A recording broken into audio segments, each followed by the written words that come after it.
Good morning students, this is professor Nidhi Gaur from SIRT Bhopal. तो आज जो topic हम डिस्कस करने वाले हैं वो बहुत ही इंपॉर्टेंट टॉपिक है और इसकी इंपॉर्टेंस भी फिजिक्स में बहुत है। तो आज हम डिस्कस करेंगे, वो टॉपिक है माइकलसन इंटरफेरोमीटर।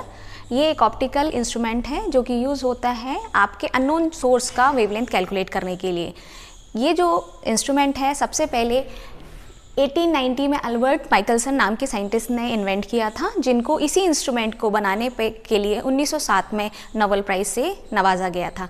तो चलिए, इस जब टॉपिक को हम पढ़ते हैं तो इसको हम दो पार्ट में पढ़ेंगे। पहले हम इसका कंस्ट्रक्शन देखेंगे और कंस्ट्रक्शन देखने के बाद हम इसकी वर्किंग देखेंगे कि ये आखिर करता क्या है। तो चलिए पहले पार्ट पे चलते हैं। सबसे पहले हम इसका कंस्ट्रक्शन देखते हैं कि ये एक्चुअली असेंबल किन चीज़ों से हुआ है।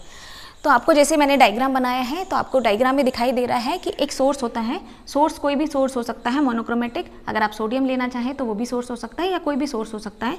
सोर्स से हमको मालूम है लाइट जो होगी वो क्या होगी, स्प्रेड होगी। जो स्प्रेड लाइट हो रही है उसको हम कॉन्वेक्स लेंस पर फॉल कराते हैं। हमने कॉन्वेक्स लेंस पे फॉल कराने का रीज़न ये है कि हमको मालूम है जो कॉन्वेक्स लेंस होता है वो जो लाइट आ रही है उसको स्ट्रेट करता है और पैरेलल करता है।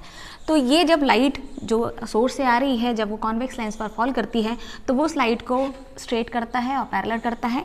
जो पैरेलल लाइट है उसमें से हम एक रे को लेकर समझने की कोशिश करेंगे। मैं अगर इस रे को 1 बोलती हूँ तो ये जो लाइट है, ये हम दो प्लेट हमने ले रखी हैं, एक है P1 और दूसरी प्लेट है P2।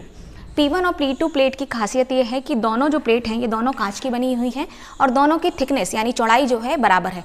लेकिन जो P1 प्लेट है उसको हमने क्या कर रखा है, जो इसका बैक सरफेस है इस पर हमने इसको सेमी पॉलिश कर रखा है। और जो P2 प्लेट है इसको किसी तरह के हमने मटेरियल से इसको हमने पॉलिश नहीं कर रखा है, ये सिंपल प्लेट है। बस इन दोनों की थिकनेस सेम है। यहाँ पर आपको दिखाई दे रहे हैं, मैंने आपको M1 और M2 मिरर हमने असेंबल किए हैं। इन मिरर्स को हम इस तरह से लगाते हैं कि इन दोनों मिरर जो हैं एक दूसरे के परपेंडिकुलर रहें। अब इनका कारण क्या है, हमने इनको इस तरह से क्यों लगा रखा है? इनका कारण ये है कि जो P1 प्लेट है वहाँ पीछे सरफेस जो होता है वो एक बीम स्प्लिटर के जैसे काम करता है और जो P2 प्लेट है वो एक कंपनसेटिंग प्लेट के जैसे काम करता है। तो एक वर्क कैसे करता है, इसका वर्किंग हम देखेंगे नेक्स्ट टॉपिक में, नेक्स्ट पार्ट में।